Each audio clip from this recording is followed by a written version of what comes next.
कक्षा 10 के सभी विद्यार्थियों का मेरे चैनल में हार्दिक स्वागत है। आज मैं उपस्थित हूँ आपकी संस्कृत पाठ्य पुस्तक कथा नाटक कौमुदी का पंचमः पाठा भोजस्य शल्य चिकित्सा। भोजस्य अर्थात भोज की, शल्य चिकित्सा अर्थात ऑपरेशन। प्रस्तुत पाठ भोज प्रबंध से लिया गया है, जिसकी रचना 16वीं सदी में बल्लाल सेन ने की थी। ये ग्रंथ काव्यत्व की दृष्टि से अत्यंत श्रेष्ठ है। इस ग्रंथ में संस्कृत के सभी प्रसिद्ध कवियों को भोज की सभा में एकत्र कर दिया गया है। इस ग्रंथ में वर्णित कथाओं में कवि कौशल देखते ही बनता है। प्रस्तुत कथा में राजा भोज की मस्तिष्क शल्य चिकित्सा का परिचय दिया गया है। अध्येताओं को इस कथा से कवि बल्लाल की शैली का समुचित रूप से परिचय मिलता है। कहीं वे महाकवि वाण से प्रभावित होकर लंबे समासों और कठिन शब्दों का प्रयोग करते हैं, तो कहीं अति सरल छोटे छोटे वाक्यों से अभीष्ट की प्रस्तुति करते हैं।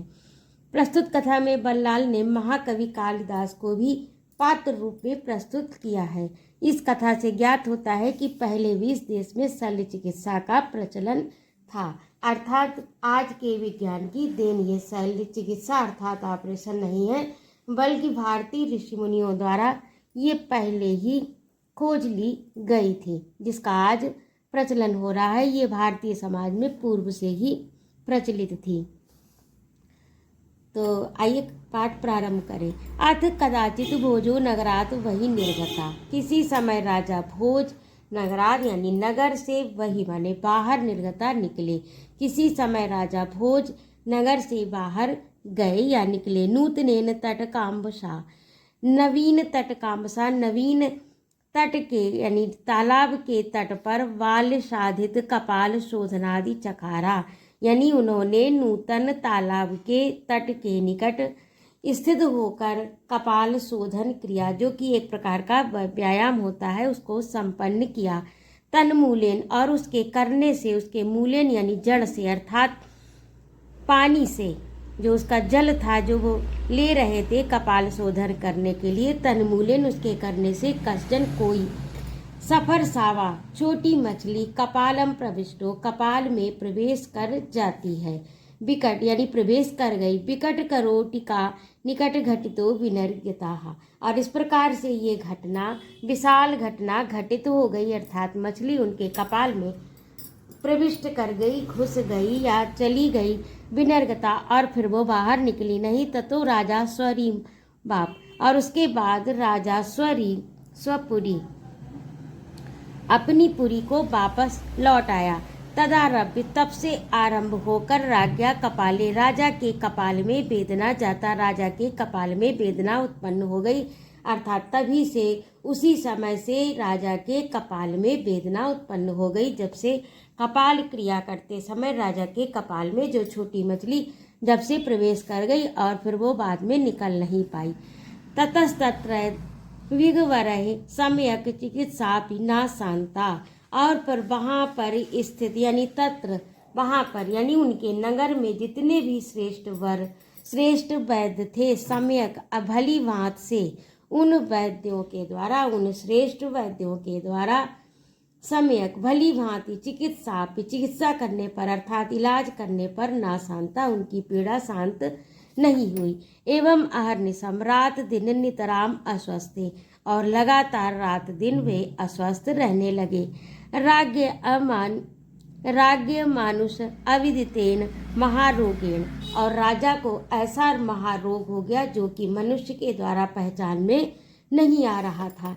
एवं अतीते कई संवत्सर यानी साल, वर्ष का एक वर्ष के समय को संवत्सर कहते हैं, अर्थात एक वर्ष, और अतीते यानी कई वर्षों के समय, कई वर्षों का काले ना केनापि निवारिता तदगदा, उनकी पीड़ा को कई सालों का समय निकल जाने के बाद भी केनापि कोई भी निवारण नहीं कर सका उनकी पीड़ा का।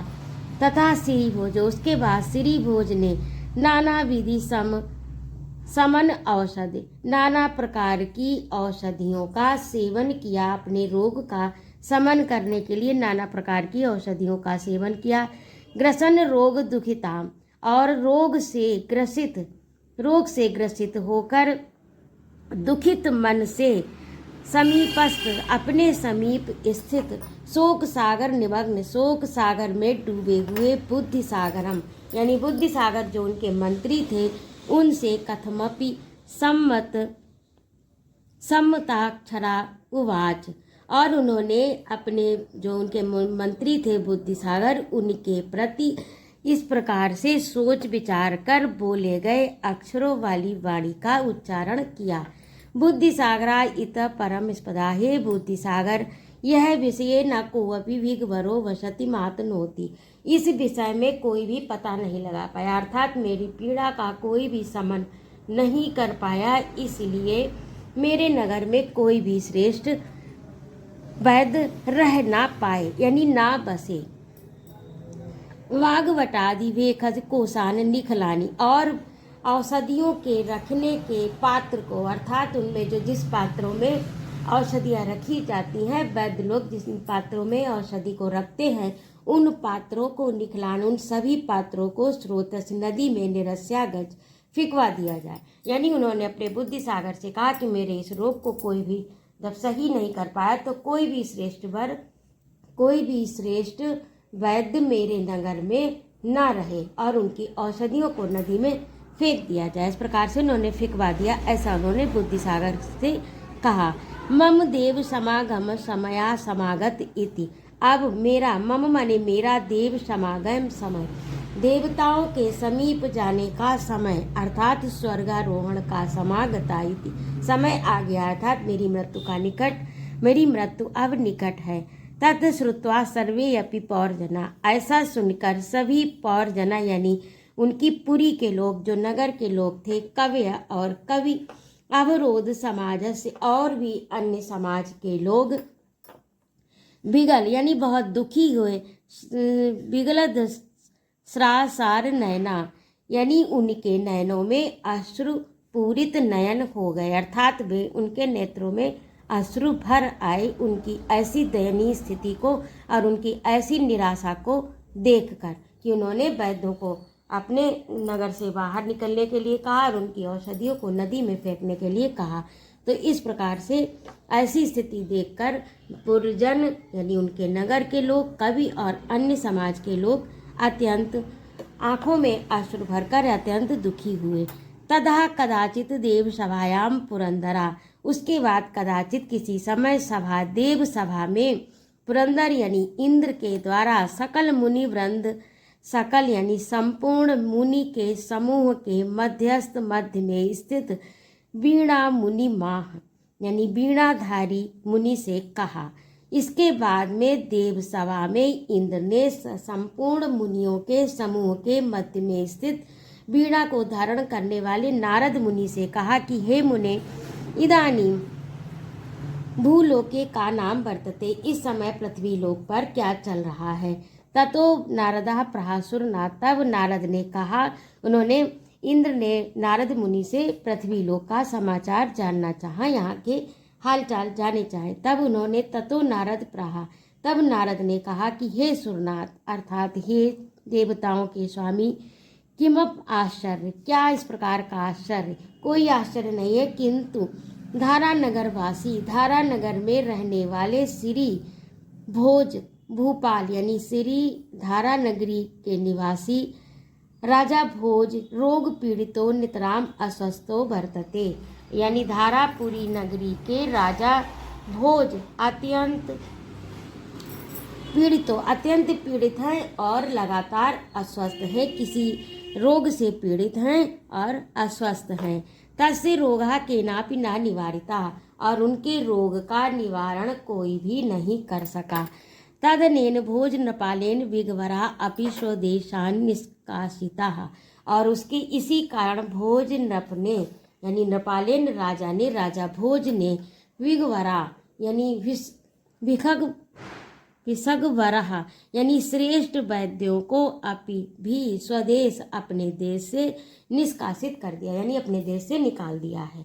यानी उनके रोग को कोई जब निवारण उनका नहीं कर सका ठीक नहीं कर सका तो उन्होंने अपने देश से श्रेष्ठ वैद्यों को निकाल दिया। वैद्य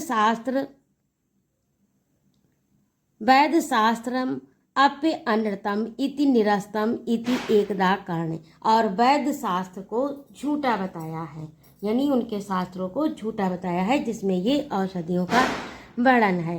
एकदा कारण, इस प्रकार से सुनकर एकदा एक बार पुरोहित यानी इंद्र ने समीप में स्थित नाशत्याविद माह यानी अश्वनी कुमारों से कहा। इस प्रकार जब उन्होंने कहा कि वैद्य शास्त्र को भी झूठा बता दिया, तब एक बार ऐसा सुनकर एक बार इंद्र ने अपने समीप स्थित अश्वनी कुमारों से कहा, भो स्वर वैद्यो, हे वैद्यो, कथम अनर्थम धन्वंतरीय शास्त्रम, क्या धन्वंतरीय शास्त्र झूठा है? ऐसा उन्होंने अपने वैद्यों से प्रश्न किया। तो आज के अंक में इतना ही। अगले अंक में इसका अगला भाग, इसको मैंने 3 भागों में बांटा है और इसका दूसरा और तीसरा भाग आपको आगे प्राप्त होगा, और ये सब आपको मेरे इसी चैनल पर प्लेलिस्ट के अंतर्गत प्राप्त हो जाएगा। यदि आपको मेरा पढ़ाना अच्छा लगा हो तो कृपया मेरे चैनल को सब्सक्राइब अवश्य करें, लाइक और कमेंट करें तथा अपने मित्रों में शेयर भी करें। अपने सुझाव भी मेरे कमेंट बॉक्स में अवश्य लिखें। जय माँ भारती।